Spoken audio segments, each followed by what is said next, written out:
I'm here to talk about success, right?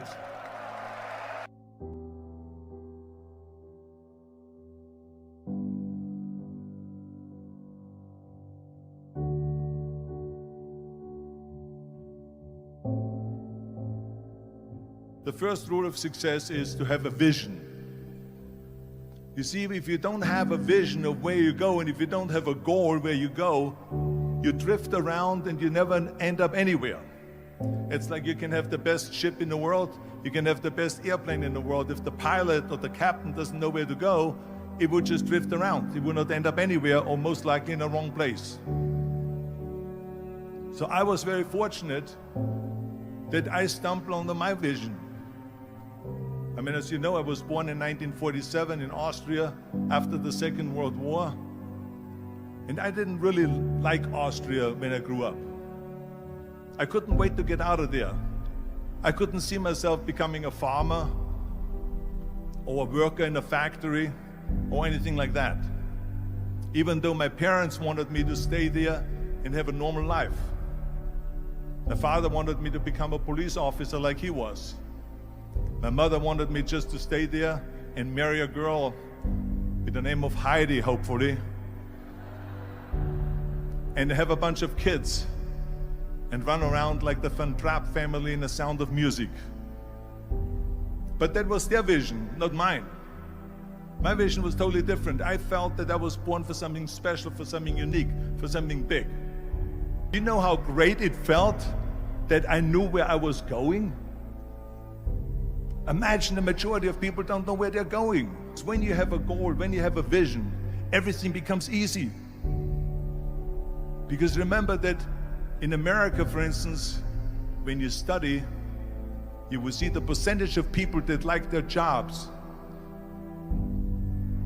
74% hate their job in America. Now, there is not much different when you come to Europe. The majority of people don't like what they're doing because they're really not doing it because they didn't have a goal and they followed this goal. They just aimlessly drift around, and then all of a sudden there's a job opening, so they get that job because you have to work. But then when you work, it's a chore. It's work. It's not fun. So if you think about, only a quarter of the people really enjoy what they're doing in life. That is unbelievable if you think about it. So I felt so blessed that I knew what I was doing. It's like a medical student that studies and knows he wants to become a doctor. You know where to go. So I knew where to go. So people always ask me, when they saw me in the gym in the pumping iron days, they say, why is it that you're working out so hard? 5 hours a day, 6 hours a day, and you have always a smile on your face. The others are working out just as hard as you do, and they look sour in the face. Why is that? And I told people all the time, I said, because to me, I'm shooting for a goal. In front of me is the Mr. Universe title. So every rep that I do gets me closer to accomplishing that goal, to make this goal, this vision turn into reality. Every single set that I do, every repetition, every weight that I lift will get me a step closer to turn this goal into reality. So I couldn't wait to do another 500-pound squat. I couldn't wait to do another 500-pound bench press. I couldn't wait to do another 2,000 reps of sit-ups. I couldn't wait for the next exercise, for the next half hour of posing and all the kind of things that you have to do to be a champion. And with the age of 20, I went to London and I won the Mr. Universe contest as the youngest Mr. Universe ever. And it was because I had a goal. So let me tell you something, visualizing a goal and going after it makes it fun. You got to have a purpose no matter what you do in life. You got to have a purpose. So that's rule number one, have a vision. Rule number two is, don't listen to the naysayers. Don't listen to the naysayers.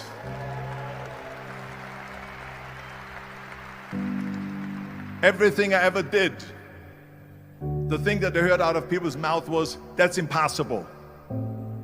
that can't be done or no. So whenever someone said to me, it can't be done, I heard it can be done. When they said no, I heard yes. And when they said it's impossible, I heard it is possible. I'm a strong believer of what Nelson Mandela said, that everything is always impossible until someone does it. Well, I'm going to be the one, I said to myself, I'm going to do it and I'm going to show it to them. Maybe it has never been done before. That's perfectly fine with me. But I'm going to do it.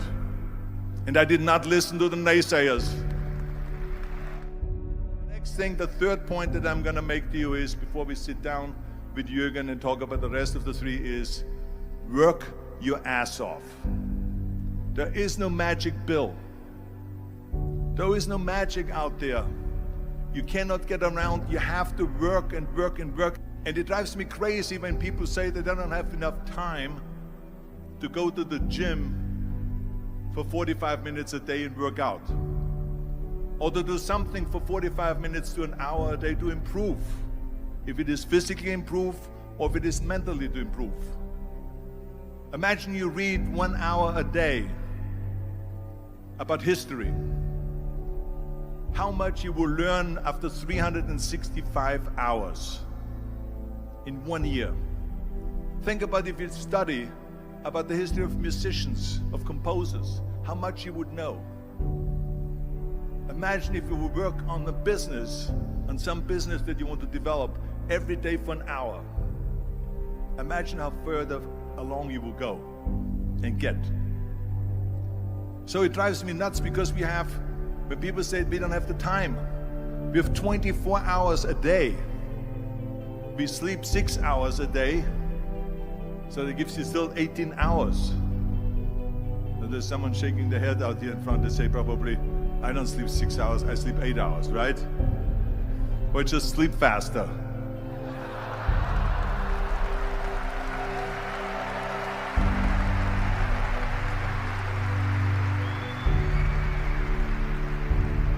So we have 18 hours a day. The average person works around 8 to 10 hours. So let's assume it's 10 hours, so we have 8 hours left.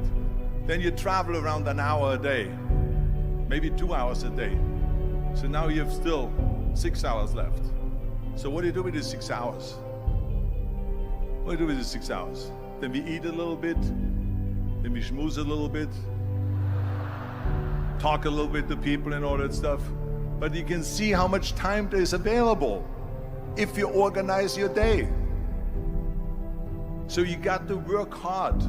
I mean, let me tell you something. When I went to America, I went to college. I went and worked out 5 hours a day. And I was working on construction. Because in those days in bodybuilding, there was no money. I didn't have the money for food supplements or anything. So I had to go to work. So I worked on construction. I went to college. I worked out in the gym, and at night from 8 o'clock at night to 12 midnight, I went to acting class 4 times a week. So I did all of that. There was not one single minute that I wasted. I became very friendly with Muhammad Ali in the 70s. And Muhammad Ali worked his butt off. And I saw it firsthand. And I remember that there was a sports writer that was there in the gym when he was working out and he was doing sit-ups. And they asked him, how many sit-ups do you do? And he said, I don't start counting until it hurts. Now think about that. He doesn't start counting his sit-ups until he feels pain. That's when he starts counting. That is working hard. And so you can't get around the hard work. It doesn't matter who it is. As a matter of fact, I believe what Ted Turner said, work like hell and advertise.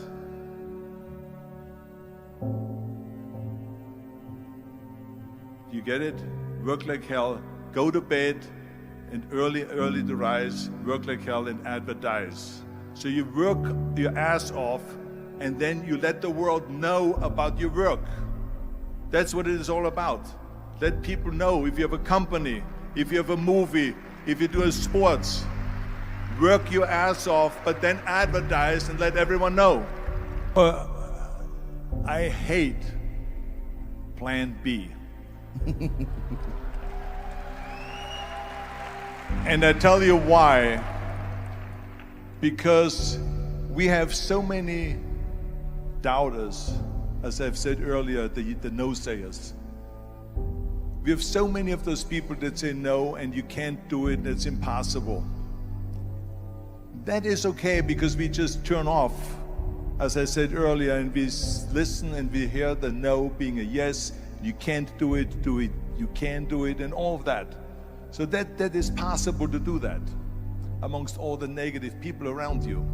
But when you start doubting yourself, that's very dangerous. Because now what you're basically saying is that if my plan doesn't work, I have a fallback plan, I have a plan B. And that means that you start thinking about plan B, and every thought that you put into plan B, you're taking away now that thought and that energy from plan A.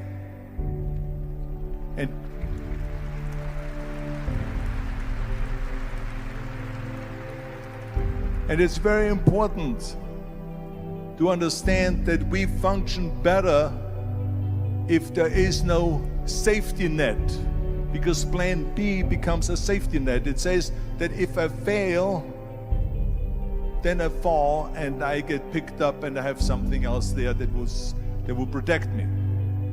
And that's not good, because people perform better when there's no safety net. People perform better in sports and everything else if you don't have a plan B.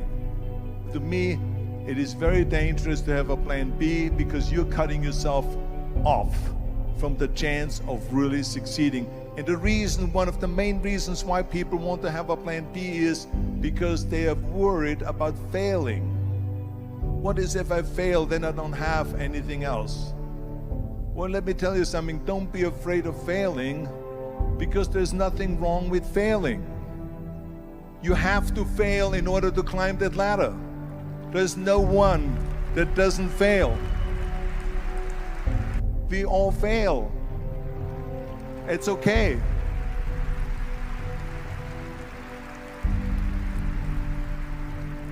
What is not okay is that when you fail, you stay down. Whoever stays down is a loser.